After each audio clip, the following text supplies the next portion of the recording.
కృపమయ్య TV వీక్షకులందరికీ క్రీస్తు పేరిట శుభాభివందనలు తెలియజేస్తున్నాను. ప్రియ క్రైస్తవ సంఘమా, నేడు మరొక అంశంతో మీ గురించి మీతో మాట్లాడడానికి రెడీగా ఉన్నాను. మనకి పరిశుద్ధాత్ముడు తెలుసు, దురాత్మ అంటే ఏంటో తెలుసు, పరిశుద్ధాత్మ అంటే ఏంటో కూడా తెలుసు. మరొక ఆత్మ గురించి మనం ఈరోజు మాట్లాడుకుందాము. ఈ ఆత్మ ఏంటంటే అబద్ధాలాడేటువంటి ఆత్మ. ఈ అబద్ధాలాడే ఆత్మని లయింగ్ స్పిరిట్ అని అంటారు. ఈ అబద్ధాలాడేటువంటి ఆత్మను మనము బైబిల్ లేఖనాల్లో చూస్తాం. ఎక్కడుందో చూసేద్దాం. రాజులు మొదటి గ్రంథము 22వ అధ్యాయము 21 నుండి 23వ వచనం వరకు చూడగలిగితే, ఒక ఆత్మ ఎదుటికి వచ్చి యెహోవా సన్నిధిని నిలువబడి, నేను అతనిని ప్రేరేపించదను అని అనగా, యెహోవా ఏ ప్రకారము నీవు అతన్ని ప్రేరేపించదు అని అతనిని అడిగాను. అందుకతడు, నేను బయలుదేరి అతని ప్రవక్తల నోట అబద్ధములాడు ఆత్మగా ఉంచుదనని చెప్పగా, అండర్లైన్ చేసుకోండి, అబద్ధమాడు ఆత్మ. ఆయన, నీవు అతని ప్రేరేపించి జయముందుదవు, పోయి ఆ ప్రకారము చేయము అని అతనికి సెలవిచ్చెను. యెహోవా నిన్ను గూర్చి కీడు యోచించి నీ ప్రవక్తల నోట అబద్ధమాడు ఆత్మను ఉంచి ఉన్నాడు అనేటువంటి విషయం ఇక్కడ ఉందండి. ఇక్కడ అబద్ధములాడు ఆత్మ అనే మాటని మీరు బాగా గమనించగలిగితే, అబద్ధాలు ఆడేటువంటి ఆత్మని పంపించేది కూడా దేవుడే. అవసరమైతే దేవుడు దురాత్మను కూడా పంపించేస్తాడు నేను ఇబ్బంది పెట్టడానికి, లేదా నీ విశ్వాసాన్ని పరీక్షించడానికి. పరిశుద్ధాత్మను పంపిస్తాడు. పరిశుద్ధాత్మ ప్రేరణ నీలో కలిగేలాగే చేయగలడు. తండ్రి అయిన దేవుడు, జీవాధిపతి అయినటువంటి దేవుడు, ఈ సకల ఆత్మలకు కర్త అయినటువంటి దేవుడు పరిశుద్ధాత్మను పంపించగలడు, దురాత్మను కూడా పంపించగలడు, అబద్ధాలు ఆడేటువంటి ఆత్మను పంపించగలడు, బలహీనమైన ఆత్మను పంపించగలడు, బలమైన ఆత్మను కూడా పంపించగలడు. రాజుల మొదటి గ్రంథము 16వ అధ్యాయము 29వ వచనంలో చూడండి. యూదా రాజైన ఆసా ఏలుబడిలో 38వ సంవత్సరమున ఒమ్రీ కుమారుడైన ఆహాబు ఇశ్రాయేలు వారికి రాజై షోమ్రోనులో ఇశ్రాయేలు వారిని 22 సంవత్సరాలు ఏలాడండి. ఇక్కడ మీరు ఒమ్రీ కుమారుడైనటువంటి ఆహాబు అనేటువంటి విషయాన్ని మీరు గుర్తుపెట్టుకోండి. ఇతను ఒక రాజు. ఆహాబు రాజు, చాలా భయంకరమైనటువంటి రాజు, చెడ్డ రాజు, దేవుని దృష్టికి అత్యంత నీచమైనటువంటి రాజులలో ఇతను ఒకడు అనమాట. మా రాజుల మొదటి గ్రంథం చూడండి, మళ్ళీ కొంచెం కిందకు వస్తే 16వ అధ్యాయం 33వ వచనంలో, అహాబు దేవతా స్తంభం ఒకటి నిలిపాను. చూశారు కదండి, దేవతా స్తంభాన్ని నిలిపేశాడు. వీడికి ఒక దేవుడు, ఒక దేవత కావాలి. నిజమైన దేవుని గురించి ఇన్ఫర్మేషన్ ఉన్నా కూడా, సమాచారం ఉన్నా కూడా అక్కడికి వెళ్ళి వెతికిన వాడు కాడు. ఈ ప్రకారము అహాబు తన పూర్వీకులైన ఇశ్రాయేలు రాజులందరికంటే పూర్వంలో ఉన్నటువంటి రాజులందరికంటే నీచమైన కార్యం చేసి, ఎక్కువగా పాపము చేసి, అండర్లైన్ చేసుకోవాలండి. మామూలు చిన్నపాటి పాపం చేస్తేనే నరకంలో ఎప్పుడు కాలిపోతుంటాం, నిత్య నరకంలో కాలిపోతుంటామని బైబిల్ చెప్తున్నది. మరి ఈడెట్ట కాలిపోతాడు ఏంటోనండి బాబు. ఎక్కువగా పాపం చేసి ఇశ్రాయేలు దేవుడైన యెహోవాకు కోపము పుట్టించను. పాపము కోపము పుట్టిస్తుంది. పాపము ఒక లోపముగా గుర్తించబడుతుందని మీరు గమనించవలసిందిగా మనవి. అదే రాజుల మొదటి గ్రంథము 18 మీరు ఒకసారి చూడగలిగితే, యెహోవా ఆజ్ఞలను గైకొనక బయలుదేవతను అనుసరించి నీవును అహాబ్రాజు, నీవును నీ తండ్రి ఇంటి వారును ఇశ్రాయేలు వారిని శ్రమ పెట్టు వారునై ఉన్నారు. వీడు ఏం చేస్తున్నాడంటే, ఒకటి దేవతా స్తంభాన్ని నిలబెట్టాడండి. రెండవది దేవునికి విరోధంగా పాపం చేస్తున్నాడండి. మూడవది ఎక్కువ పాపం చేసేవాళ్ళలో నేనే నంబర్ 1 అవార్డును కొట్టారని రెడీగా ఉన్నాడండి. నాలుగవది ఈ యెహోవా ఈ తండ్రి అయిన జీవము గల దేవుడైనటువంటి యెహోవాను పూజించేటువంటి, ఆరాధించేటువంటి యూదులను ఎక్కువగా ఇబ్బంది పెట్టేస్తారండి. మీరు మీ దేవుడిని ఎవరయ్యా మీ దేవుడు? కంటికి కనపడే దేవుడు అంటారు, పరలోకంలో ఉన్నంటారు. ఆ దేవుడు కదండి, కంటికి కనపడే ఈ విగ్రహమే దేవుడు, ఈ విగ్రహమే దేవత, ఈ స్తంభమే దేవుడు, ఈ స్తంభమే దేవత. కాబట్టి ఈ బయలు దేవతలకు, ఈ విగ్రహాలకు, నేను తయారు చేసిన ఈ విగ్రహాలకు మీరు మొక్కి నమస్కరించి పూజించి ఆరాధించారండి అని యూదులని ఎక్కువగా శ్రమ పెట్టి ఇబ్బంది పెట్టినటువంటి రాజులలో అహాబు రాజు ముఖ్యుడు, ఎక్కువ పాపం చేసిన వాడండి. రాజుల మొదటి గ్రంథము 18వ అధ్యాయము 19:40 నుంచి చూడండి ఒకసారి. 19 నుంచి 40 వరకు మీకు కొన్ని అంటే మీరు చదువుకోండి ఒకసారి, కానీ మీకు రెండు విషయాలు చెప్తానండి. రెండు విషయాలు మీకు డిస్ప్లేలో కూడా చూపిస్తాను. రాజుల మొదటి గ్రంథం 18వ అధ్యాయం 19 నుంచి 40 వరకు చదువుకోండి. బయలునకు ప్రవక్తలు 450 మంది ఉన్నారండి. బయలు దేవతకు 450 మంది ప్రవక్తలు ఉన్నారు. ఏలియా ఒక్కడే బయలు దేవతను ఛిద్రం చేశాడు. మీకు ఇక్కడ రెండు పాయింట్లు చేశారండి. 450 మంది ప్రవక్తలు బయలుదేవతకుంటే ఏలియా ఒక్కడే ఆ దేవతని, ఆ దేవత విగ్రహాన్ని, ప్రతిమను ముక్కలు చేస్తాడండి. అది మీరు ఒకసారి చదువుకోండి అదే విషయాన్ని. ఎందుకంటే మన కాన్సెప్ట్ ఏంటంటే ఈ అంశంలో అబద్ధపు ఆత్మ అంటే ఈ దేవతా విగ్రహములలో ఉండేటువంటి ఆత్మలన్నీ కూడా అబద్ధాలు ఆడే ఆత్మలే. ఇవన్నీ అబద్ధాలు ఆడతాయి, తెలుసా మీకు? ఇవన్నీ అబద్ధాన్ని నిజమని నమ్మిస్తాయి, సత్యాన్ని అసత్యమని చూపిస్తాయి, నిజాన్ని అబద్ధమని ప్రకటిస్తాయి. ఈ విగ్రహాలన్నీ కూడా వీటికి కాళ్ళుంటే నడవవు, చేతులుంటే అంటుకోవు, ముక్కుంటే వాసన చూడవు, నోరుంటే కానీ మాట్లాడు, కళ్ళుంటే కానీ చూడవు, ఏమండి చెవులుంటే కానీ వినపడదు. వీటికి తలకాయలో ఆలోచన ఉండదు. నువ్వు ఒకవేళ ఇల్లు ఖాళీ చేసి వేరే దగ్గరికి పోవాలంటే, వేరే ఇంటికి ఈ విగ్రహాన్ని పట్టుకుని నువ్వు అక్కడికి వెళ్ళి మళ్ళీ అక్కడ పెట్టాలి. కానీ దీనికి దమ్ము, అంత శక్తి ఉంటే, అంత మహిమ, అంత ప్రభావం ఉంటే ఇక్కడ మాయమైపోయి నువ్వు ఎక్కడ కొత్తగా ఇల్లు మారుతున్నావో, షిఫ్ట్ అవుతున్నావో, కొనుక్కున్నావో, కట్టుకున్నావో అక్కడికి వెళ్ళిపోవాలి కదండి. ఈ పూజ గది నుంచి ఆ పూజ గదిలోకి వెళ్ళిపోవాలి కదా, మరి ఎందుకు వెళ్ళట్లేదు? ఈ రోజున క్రైస్తవ సంఘాలలో కూడా ఎన్నో విగ్రహాలు, కొన్ని సంఘాలలో అయితే విగ్రహాలు, ఎక్కడ పడితే అక్కడ విగ్రహాలు, నీచమైన విగ్రహాలండి ఇవన్నీ కూడా. బాలయేసు అంటే పెరగడా, ఇంకా యేసుక్రీస్తుని పెరగనివ్వరా వీళ్ళు? అదే బాలయేస ఇంకా సిగ్గు లేకుండా ఎట్లా తయారయ్యారంటారండి మన వాళ్ళు, చాలా నీచంగా తయారయ్యారండి. దేవుని ఉగ్రతకు వీళ్ళందరూ బలైపోతారండి. దేవుని కోపం అంటే ఎలా ఉంటుందో తెలియక తప్పు చేస్తున్నారండి. కొన్ని కోట్ల మంది తెలియక తప్పు చేస్తున్నారండి. దేవుని ఉగ్రత చాలా భయంకరంగా ఉంటుంది మిత్రులారా. మీరు గమనించండి, అర్థం చేసుకోండి. నా మాట విని విగ్రహాలకు దూరంగా ఉండండి ప్లీజ్. కాబట్టి మీరు అటువంటి విగ్రహాలకు వెళ్ళండి. కొన్ని సంఘాలలో అయితే ఈ సంఘ కాపరి ఒక విగ్రహంగా ఉంటాడండి. ఫలానా సంఘ కాపరిని మేము ఆన్లైన్లో ఫాలో అవుతామండి. ఆయన ఎప్పుడైతే ఉపవాసం ప్రకటిస్తాడో, ఎప్పుడైతే ప్రభురాంబరాలు ప్రకటిస్తాడో, ఎప్పుడైతే ఒక రాత్రంతా ప్రార్థన చేస్తాడో, ఎప్పుడైతే ఫలానా రోజు ఫలానా అంటాడో, ఆయన చెప్పిన రోజున మేము ఉపవాసం ఉంటాము, ఆయన చెప్పిన రోజున మేము రాత్రంతా ప్రార్థనలో ఉంటాము. అంటే ఇప్పుడు దేవుడిని పక్కన పెట్టేశాడు కాబట్టి ఆయనే దేవుడు అయిపోతున్నాడు, ఆ సంఘ కాపరి దేవుడు అయిపోతున్నాడు, ఆ దైవజనుడే దేవుడు అయిపోతున్నాడు, ఆ దైవజనుడే ఒక విగ్రహం లాగా తయారవుతున్నాడు. అటువంటి సంఘాలతో జాగ్రత్త. కొన్ని పనికిమాల సంఘాలు ఉన్నాయండి. కొన్ని ఊర్లలో 7 వారాలు వెళ్ళాలంట, అక్కడున్న సమాధులకు మొక్కాలంట, అక్కడున్న సమాధులకు దండలేయాలంట. 7 వారాలు వెళ్తేనే ఆశీర్వాదం అంట. అది మరీ సిగ్గులింతనం. మధ్యాహ్నం ఒక్క పూట భోజనం కొరకు మీరు ఇంత దరిద్రమైనటువంటి నమ్మకాలు, విశ్వాసాలు పెట్టుకొని తండ్రి అయిన దేవుడిని పక్కన పెట్టుకున్నారండి. క్రీస్తు సంఘంలో ఈ రోజున క్రీస్తు లేడు, సంఘం మాత్రమే ఉంది. క్రీస్తు లేని సంఘం ఎలా అవుతుంది? ఆరాధన క్రీస్తుకు కదా, మరి క్రీస్తు లేకపోతే ఎలా?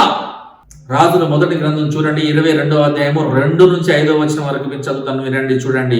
యెహోషాపాతు నేడు యెహోవా యొద్ద విచారణ చేయదమని రండని ఇశ్రాయేలు రాజుతో అనగా, ఇశ్రాయేలు రాజు దాదాపు 400 మంది ప్రవక్తలను పిలిపించి యుద్ధము చేయటకు రామోత్గిలాదు మీదకి పోకుందురా అని వారిని అడిగిన. అందుకు యెహోవా దానిని రాజైన నీ చేతికి అప్పగిస్తాను కనుక పోండి అని వారితో చెప్పారు. కానీ యెహోషాపాతు విచారణ చేయటకే వీరు తప్ప యెహోవా ప్రవక్తలలో ఒక్కడ కూడా ఇక్కడ లేడా అని అడిగిన. అందుకు ఇశ్రాయేలు రాజు ఇఫ్లు కుమారుడైన మీకాయా అని ఒకడు ఉన్నాడండి, అతని ద్వారా మనం యెహోవా యొద్ద విచారణ చేయవచ్చును, కానీ అతడు నన్ను గూర్చి మేలు ప్రకటించక కీడే ప్రకటించిన కనుక అతని యందు నాకు ద్వేషము కలదని యెహోషాపాతుతో అనగా, యెహోషాపాతు రాజు అయిన మీరు అలాగ అనవద్దు అని. ఇక్కడ ఒక కాన్వర్సేషన్ నడుస్తుందండి.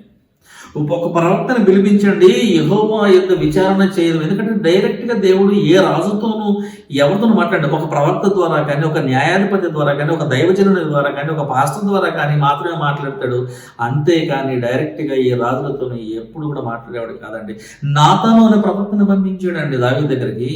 సమూయేలును పంపించారండి. పలానా రాజును సౌలుకు బదులుగా, సౌలు స్థానములో వేరొక రాజుని పంపించారు. అప్పుడు ఈ దావీదు తండ్రి ఏం చేస్తాడంటే అతనుకున్న కుమారులందరూ పిలిపిస్తాడు, దావీదుని మాత్రం పిలిపించాడు. చివరికి ఒక్కొక్కడు వస్తాడు. అప్పుడు దేవుడు చెప్తాడు అనమాట, సమయంలో వీడు కూడా కాదు, వాడు కూడా కాదు, ఇంకెవరు దేవా అంటే అప్పుడు అడుగుతానండి, బాబు ఏషయ్య ఇంకా నీకు ఇంకా పిల్లలు ఉన్నారు, ఇంకా కుమారులు ఉన్నారంటే ఉన్నాడంటే ఒకడు ఆడు ఎక్కడ ఉన్నాడు, ఆడు ఎక్కడో గొర్రెలు కాసుకుంటా ఉంటాడు, ఆడు గొర్రెల కాపరని అని చెప్తాడు.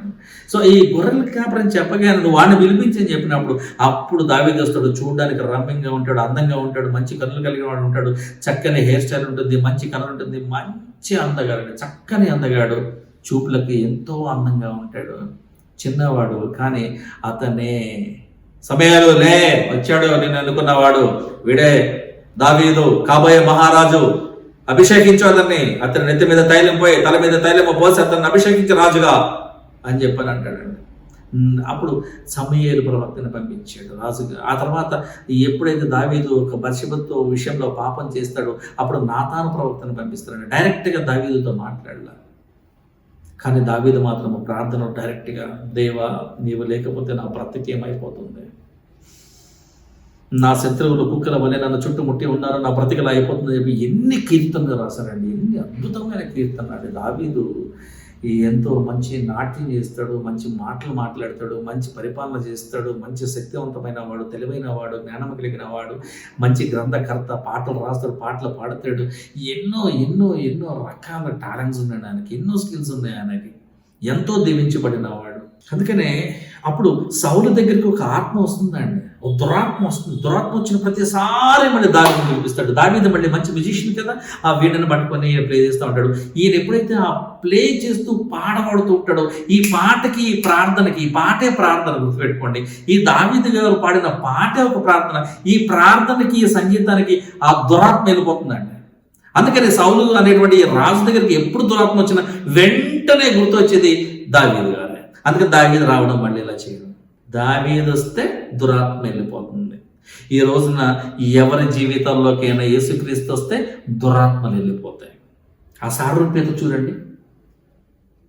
దానియేలు గారు రాసినటువంటి గ్రంథము 4:35 భూనివాసులందరూ ఆయన దృష్టికి ఎన్నికకు రానివారు ఎంతో మంది ఉన్నారు. యెషయా గారు రాసినటువంటి ఒక గ్రంథము 40వ అధ్యాయము 17వ వచనంలో ఎంతో మంది ప్రపంచంలో ఉన్నారు, అందరూ కూడా ఉన్నా లేనట్టుగానే ఉన్నారు నా దృష్టిలో అని అంటాడండి దేవుడు. ఎంతో భయంకరమైన మాట తెలుసా అండి.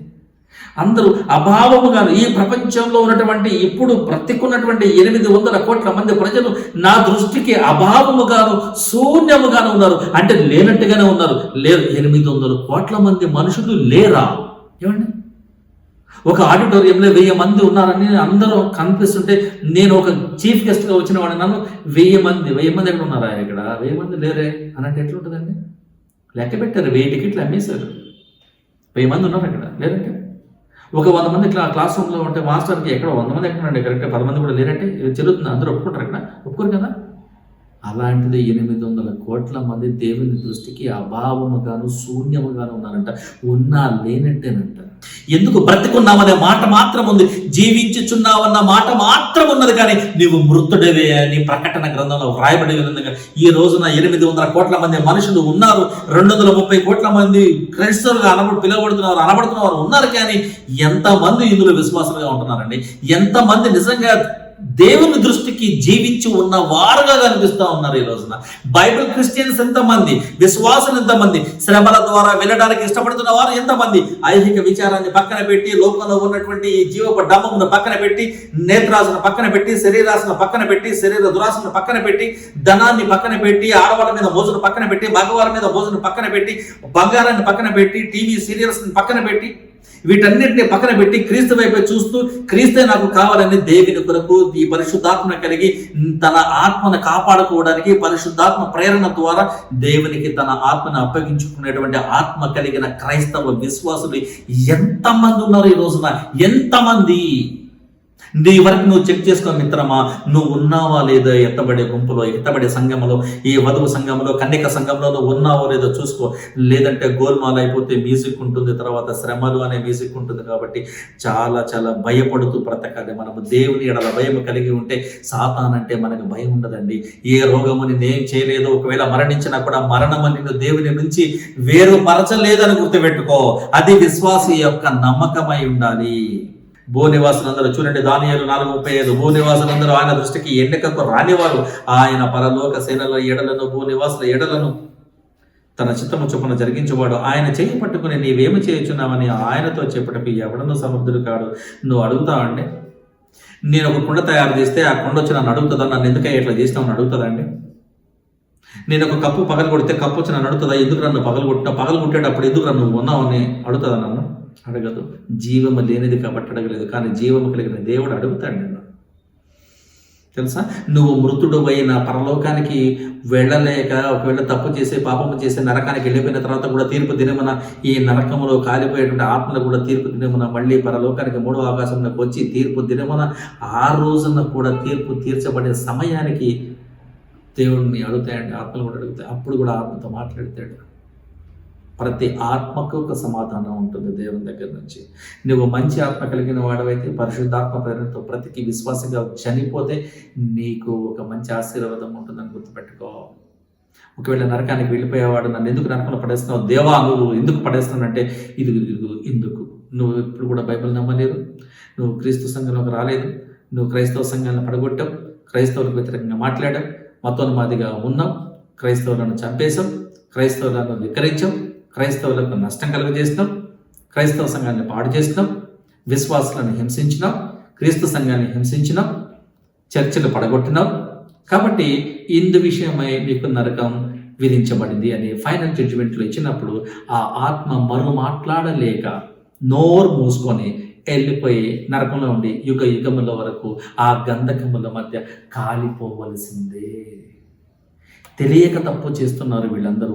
అబద్ధాలు ఆడేటువంటి ఆత్మని సాతాను ఎన్నో కోట్ల మందికి ఇచ్చినాడండి. ఈ రోజున దేవుడుంటే చూపించమని క్వశ్చన్ చేస్తారు. ఈ రోజున క్రైస్తవ యంగ్స్టర్స్కి నేను ట్రై చేస్తాను, క్వశ్చన్ చేస్తున్నారు. క్రైస్తవులైనటువంటి యవనస్తులు, క్రైస్తవ కుటుంబాల్లో ఉన్నటువంటి యవనస్తులు, పాస్టర్ల పిల్లలు కూడా అండి, దరిద్రం అండి, అత్యంత దౌర్భాగ్య విషయం అండి. పేరుకే పాస్టర్ల పిల్లలు కానీ ఎన్నడూ వీడు బైబిల్ చదివేవాడు కాదు. ఎంతమంది పాస్టర్లు వాళ్ళ పిల్లల్ని నిజంగా మళ్ళీ ఈ దైవత్వంలోనికి ఈ ఎన్వైరన్మెంట్లోకి నడిపిస్తారండి? ఎంతమంది పాస్టర్లు ఈ రోజున మళ్ళీ పాస్టర్లుగా ఆ పిల్లల్ని తీర్చిదిద్దడానికి ప్రయత్నం చేస్తున్నారు? ఎంతమంది పాస్టర్లు వాళ్ళ పిల్లల్ని ఈ విధంగా ట్రైనప్ చేస్తున్నారు చెప్పండి? చాలా తక్కువ మంది అండి. వాళ్ళే ధన్యులు, మిగతా వాళ్ళు అన్నీలే. చాలా తప్పండి. ఈ రోజున క్వశ్చన్ చేస్తున్నారు, దేవుడు ఉన్నాడా, ఎక్కడ ఉంటాడా, పిల్లలు ఒకసారి రమ్మని మాట్లాడదాం, జర పంచాయతీ పెడదాం, చాలా అడిగేది ఉన్నది దేవుడు అని ఇట్లా క్వశ్చన్ చేస్తారు. అంటే విక్రించే విధంగా మాట్లాడుతున్నారు. చాలా తప్పు చేస్తున్నారండి. వాట్సాప్లో ఉంటాడా దేవుడు? నెంబర్ నాకు ఒకసారి ఈమెయిల్ ఐడి ఉందా? ట్విట్టర్లో ఉంటాడు, ట్వీట్ చేస్తాడా, ఇన్స్టాలో ఏమైనా అప్లోడ్ చేస్తుంటాడా ఫొటోస్? అట్లా చెప్పమని జర పరలోకం ఫోటోలు ఏమైనా పెట్టమని రాదు, నేను చూస్తే కదా. ఫోన్ నెంబర్ ఉంటే మాట్లాడితే నేను జర మెసేజ్ చేయమని చెప్పి నాకు దేవుడికి ఉంటే, నువ్వు దేవుడు అంటున్నావు కదా, మెసేజ్ చేయమని చెప్పి నేను మాట్లాడుతాను, తర్వాత రెస్పాండ్ అవుతాను. ఓకే, ఇప్పుడు నేను బిజీగా ఉన్నా. ఇలా కొవ్వెక్కి మాట్లాడుతున్నారు, భక్తిహీనత అనేటువంటి దయ్యం పట్టి మాట్లాడుతున్నారు, మతోన్మాదం అనేటువంటి పొగరికి మాట్లాడుతున్నారు. ఈ రోజున నాలుగుంది కదా అని ఏది పట్టి అది మాట్లాడేస్తున్నారండి. ఆ నాలుగున్న తలకాయ ఏదైతే మెడకాయ మీద ఉందో, ఈ మెడకాయ నీ మొండానికి లేకుండా చేసేస్తాడు దేవుడు. చెప్తున్నాను, గొల్లియాతు బతుకతకి అట్లయిపోయింది గొల్లియాతును. అందుకనే అలాంటి మరణం వచ్చేలా చేశాడు దేవుడు. కీర్తనకారుడు అనేటువంటి దావీదు గారు 18వ అధ్యాయం 30వ వచనంలో మంచి మాట అండి, దేవుడు యథార్థవంతుడు, పొర్రపాటును కూడా నిన్ను మోసం చేయడు. దేవుడు యథార్థవంతుడు కాబట్టి నీతో అబద్ధం ఆడాడు. కానీ నువ్వు ఎప్పుడైతే నువ్వు దేవునికి వ్యతిరేకంగా ఉంటావో, అబద్ధం ఆడేటువంటి ఆత్మ నీ దగ్గరికి పంపిస్తాడు. ఇక నువ్వు నిజం తెలుసుకోవాలి అని నీకు ఎన్నో మార్గాల ద్వారా ఈ రోజున సువార్త రకరకాల మాధ్యములలో ప్రకటించబడుతుంది, ఆన్లైన్లో వస్తున్నాయి, చర్చిలో నడుస్తున్నది, కరపత్రాలు ఇస్తున్నారు, బైబిల్స్ పంచుతున్నారు, మైకుల్లో చెప్తున్నారు, టీవీల్లో చెప్తున్నారు, సభల ద్వారా చెప్తున్నారు. ఇన్ని రకాలుగా సువార్త ప్రకటించబడుతున్నప్పటికీ కూడా నిజమైన దేవుని తెలుసుకోవడానికి వీళ్ళకి ఏది అడ్డుపడుతుందంటే దురాత్మ, అబద్ధాలనే ఆత్మ, ఈ సాతాను యొక్క ఆత్మ. ఈ సాతాను సమూహము మూకమ్ముడిగా గుమ్ము కూడి మనల్ని చాలా మంది దేవుని దగ్గరికి, దేవుని సన్నిధికి వెళ్లకుండా కంచెలాగా అడ్డుపడి ఉంటుంది. ఈ కంచెని తీసేయాలి, లేదా నిన్ను ముంచేస్తుంది ఆ కంచె. నిజమండి. అందుకని దేవుడు ముళ్ళును ముళ్ళుతోనే తీస్తారండి. అబద్ధాలాడేటువంటి మనుషులని, అబద్ధాలాడేటువంటి ఆత్మకు అప్పగించి చివరికి తీర్పు దినమున నిత్య నరకానికి నువ్వు వెళ్ళిపోవడానికి నీ గొయ్యి నువ్వే తీసుకున్నట్టుగా అయిపోతుంది, గుర్తుపెట్టుకో. అందుకనే ఆ తండ్రి అయిన దేవుడు దురాత్మను పంపగలడు, పరిశుద్ధాత్మను కూడా పంపగలడు. ఇదంతా కూడా ఆయన చేతుల్లోనే ఉన్నది. నువ్వు దేవుని వాణిగా ఉంటూ దేవుని ఎడల పాపము చేయకుండా నువ్వు ఉండగలుగుతున్నావా, ఇలా జీవించగలుగుతున్నావా? పరిశుద్ధాత్ముడు నీ దగ్గరికి వస్తాడు. ఒకవేళ దేవునికి విరోధంగా మాట్లాడి, పరిశుద్ధాత్మకి విరోధముగా మాట్లాడి, పరిశుద్ధాత్మని దూషించి పాపము చేసి నిత్య నరకానికి వెళ్ళిపోవడానికి నువ్వు రెడీగా ఉంటున్నావా? అయితే నీ దగ్గరికి దురాత్మను పంపిస్తాడు. ఈ రోజున చెవి నిండా ఎంచుకుంటున్నారండి. ఏమంటే ఈ స్టడ్స్ ఒకటి చాలా అంటారు, ఒకటి పెట్టుకోవాలి. అసలు లేకుండా ఉండటం కరెక్ట్ కాదు. కొన్ని సంఘాలు అసలే పెట్టుకోదంటారు, చాలా తప్పు. ఆడవాళ్ళుగా, భారత స్త్రీలుగా ఉండాలి. స్త్రీలకు అలంకరణ అవసరం. పిచ్చి పిచ్చి మేకప్లు, ఇంత లిప్స్టిక్లు అవసరం లేదు. ఇలా షోల్డర్ కట్లు, స్లీవ్లెస్లు అవసరం లేదు. కొంత మాదిరి గాజులు వేసుకోవచ్చు, పొట్టు పెట్టుకోవచ్చు, మంగళసూత్రం వేసుకోవచ్చు. వీఆర్ ఇండియన్ క్రిస్టియన్స్, వీఆర్ బేసికల్ ఇండియన్స్ అండ్ వీఆర్ క్రిస్టియన్స్. చక్కగా చీర కట్టుకోండి. మీ రాష్ట్రంలో ఏవైతే బట్టలు వేసుకుంటారో ట్రెడిషనల్గా అవి వేసుకోండి. చెవిదిద్దలు పెట్టుకోండి, ఒక చైన్ వేసుకోండి, డబ్బులు ఉన్నవారు బంగారం వేసుకోండి, లేని వాళ్ళు ఏదో ఒక తాడు కట్టుకోండి. కానీ మెడ బోసిగా ఉండకుండా చూసుకోండి. పూలు పెట్టుకోండి, గాజులు వేసుకోండి. మీరు బొట్టు పెట్టుకున్న నష్టం ఏం లేదండి. మీ బొట్టు పరలోకానికి వెళ్లకుండా ఆపలేదండి. లోపల విశ్వాసం ఉంటుంది. God looks at your heart అని ఉన్నది. దేవుడు నీ హృదయాన్ని లక్ష్య పెడతాడని ఉన్నది. నీ విశ్వాసం హృదయంలో ఉంటుంది. నీ విశ్వాసం నీ బొట్టులో ఉండదు. కాబట్టి ఒక హైందవ స్త్రీగా ఉంటూ ఈ రోజున ఒక విశ్వాసాలుగా మారినటువంటి ఈ స్త్రీ బొట్టు పెట్టుకుని చర్చకు వచ్చినా రానివ్వండి, ఆమెను విచిత్రంగా చూడొద్దు. చాలా తప్పు. దేవుడు నరుని ముఖము చూడడు, దేవుడు నరుని వేషము చూడడు. దేవుడు చూసేది నీ ఆత్మలో ఉన్న విశ్వాసాన్ని, ఆ విశ్వాసానికి ఉన్నటువంటి పరిమాణాన్ని, ఆ పరిమాణానికి ఉన్న అందాన్ని మాత్రమే చూస్తాడు. కానీ ఈ బాహ్యాటంగా ఉన్నట్టు వాటిని చూడడు. నీ బట్టలను చూడడు. ఇస్త్రీ చొక్కా వేసుకుని వస్తున్నావా లేదా సంఘానికి చూడడు. మడతలు పడిపోయినా పర్వాలేదు, చిరిగిపోయినా పర్వాలేదు. కాబట్టి ఆత్మీయంగా నువ్వు ధనవంతుడివై ఉండాలి. అంతేకాని ఈ లోకానుసారంగా ధనవంతుడై ఉన్నవాడు పరలోకానికి వెళ్ళలేకపోవచ్చు. అంతేకాని మంచి గంజి పెట్టిన చొక్కా, కడకుండే చొక్కా, తెల్ల చొక్కా, పెద్ద కారు, కాస్ట్లీ ఫోను, నీ వెనక 4-5 ఒకడు గొడుగు పట్టుకునేవాడు, ఒకడు తివాచి వేసేవాడు, ఇంకొక నమస్కారం పెట్టేవాడు, నిన్ను పొగడడానికి మళ్ళీ ఇంకొక 2-3 నువ్వు పెట్టుకుంటున్నావు. మరి అలాంటి వాళ్ళు, ఇదొక బ్రతుక అండి. ఇది చాలా దారుణం అండి. ఈ రోజున అంత పెద్ద ధనవంతుడు చర్చకు వస్తే పాస్టర్ గారిని కూడా మర్చిపోయి అందరూ ఆయన దగ్గరికి వెళ్ళి సెల్ఫీలు తీసుకుంటారు. పాస్టర్ గారు కూడా వచ్చి తీసుకోవచ్చు ఒక సెల్ఫీ, ఎందుకంటే పలానా హీరో మా సంఘానికి వస్తాడని చెప్పుకోవడానికి. అంతేగాని మనందరి విశ్వాసానికి హీరో అయినటువంటి యేసుక్రీస్తు ప్రభు సంఘంలో ఉన్నాడా లేదా, ఆరాధనకు వస్తున్నాడా లేదా, ఇది చూసుకున్నారు. ఈ రోజున పలానా సెలబ్రిటీ మా చర్చకు వచ్చాడు. సిగ్గు లేదండి మనకి. ఎవడో సెలబ్రిటీ, ఆడు మనిషి కాదా? అయితే ఏంటి? ధనవంతుడైతే ఏంటి, అందగాడైతే ఏంటి, అందగత్త అయితే ఏంటి, హీరో అయితే ఏంటి, హీరోయిన్ అయితే ఏంటి, ఎవరైతే ఏంటండి? క్రీస్తు అనేటువంటి హీరోనే మనకి హీరో.